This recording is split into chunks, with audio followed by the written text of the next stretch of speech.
Chris, who wins this game tonight? I'm going with the Lakers. I think this is you're surprised, right? Not really, because you got 82-0 and you got 80.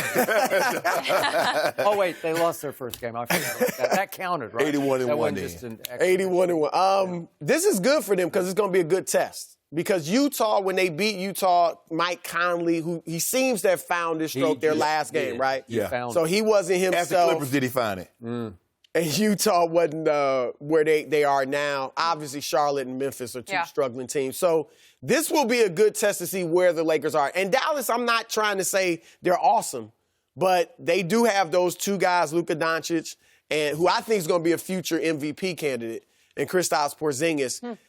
I think those guys, they play totally differently, but they could be Dallas's next Nash and Nowitzki. I agree. And I think, I think they'll fight Minnesota for that last playoff spot now that Golden State's all the way out. But I'm excited about Kuzma, and here's why.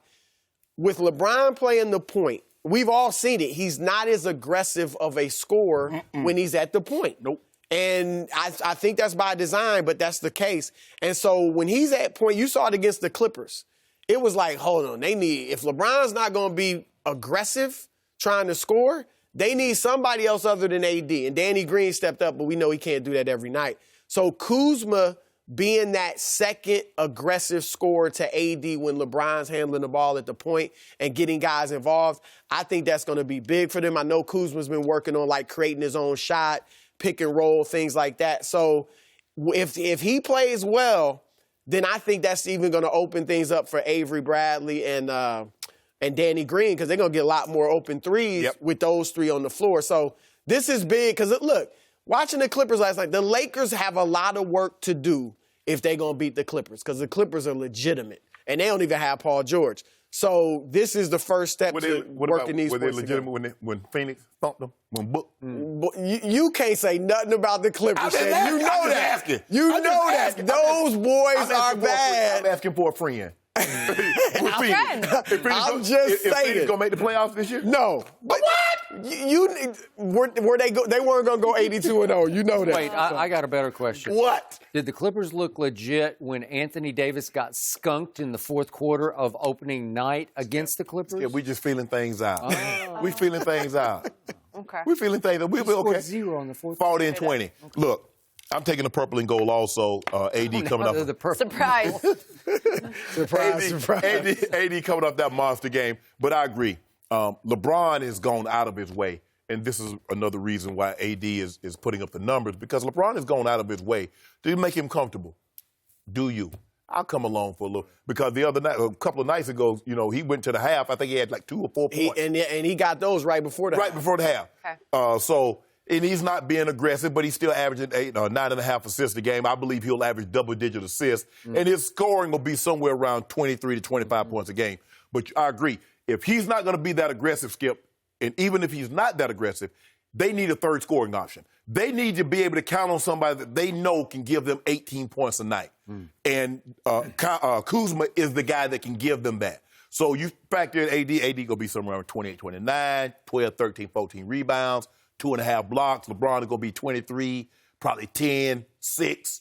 Kuz gives 18 with the bench, because now probably Avery Bradley is probably going to be, Kuzma will start coming off the bench until that ankle's 100%, and then he'll go into the lineup and probably Bradley. But what that also does is that they're trying to keep LeBron minutes low. Right. This is another way to keep his minutes low, because you got a guy that can score without LeBron having to be on the court in order to get him, because he's working on his own shot. So with that being said, Skip, I like Kuz coming back. That's why we wanted to keep it.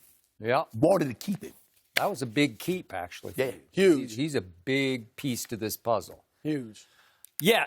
Tonight at Dallas, I'm taking the 2 unicorns over the Lakers, because they got 2 of them now. And yet, those 2 unicorns ought to be well rested, because at Denver the other night, Porzingis managed 10 points and Doncic managed 12 points. And they combined to go 2 for 14 from 3.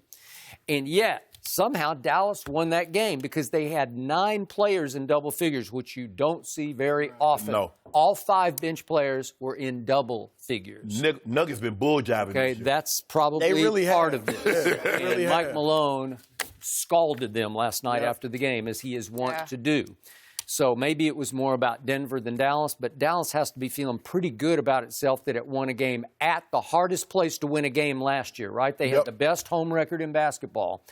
And yet here come the Lakers facing, to me, a chemistry issue starting tonight.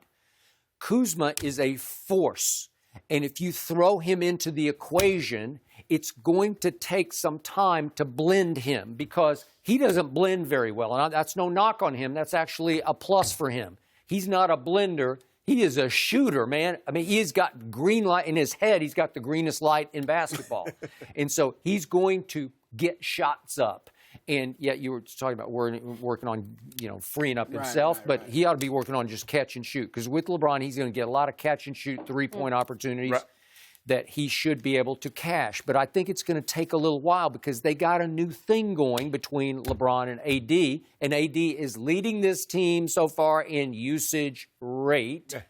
Kyrie, that 1 year with LeBron, led LeBron in usage rate, but it's not very often. Wade, the first year. Was it the first year? Okay. So, but it's not often because LeBron's going to have the basketball a lot. So here's what I think is looming on the horizon.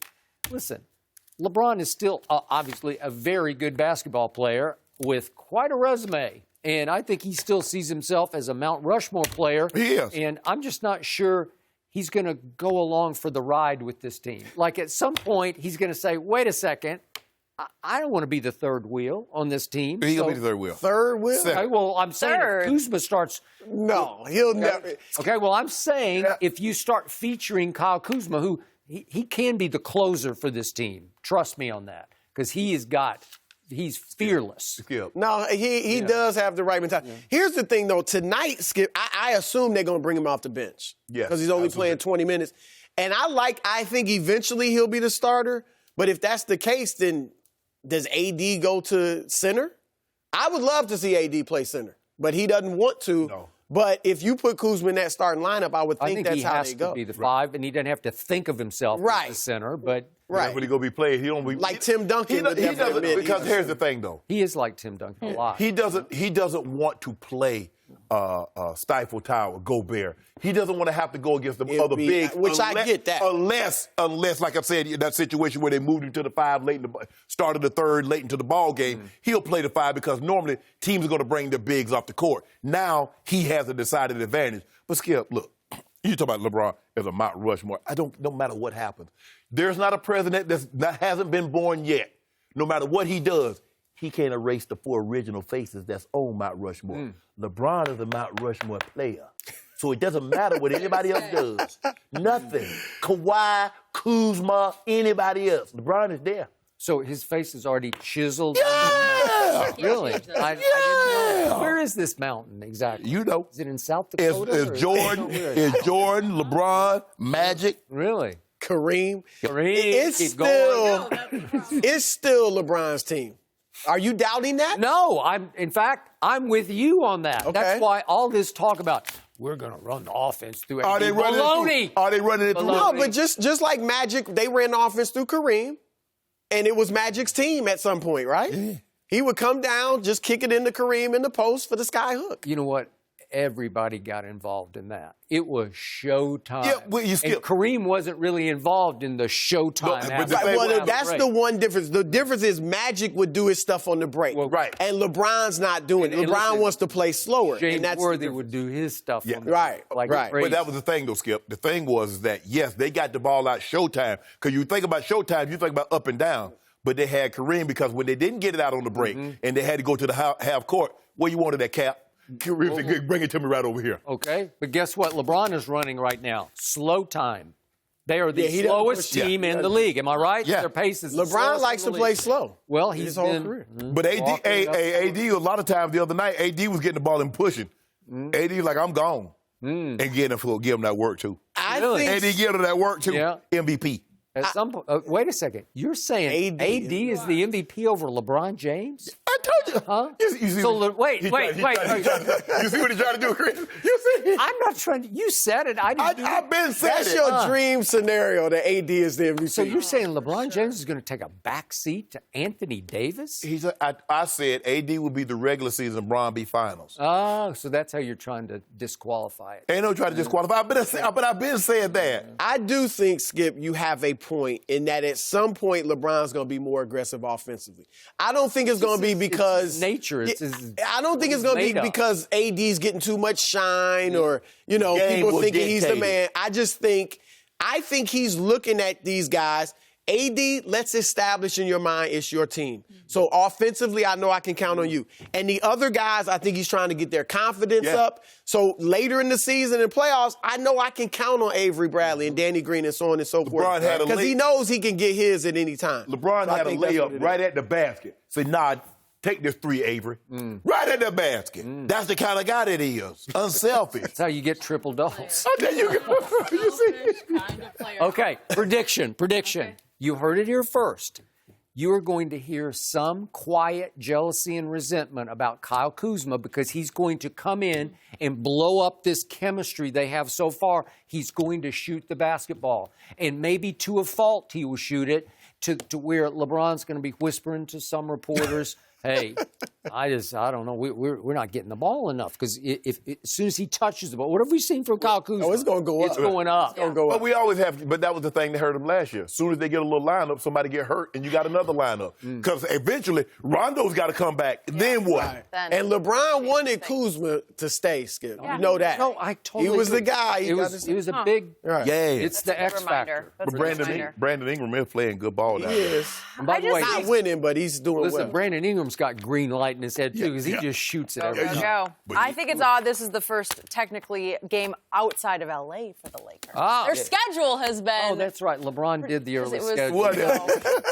He and Adam Silver sat down over dinner. So, on the road finally. Thank you for watching. You can subscribe here to get the latest from the show and be sure to check out more of the best clips from Undisputed or go watch a few other segments from our other shows on FS1.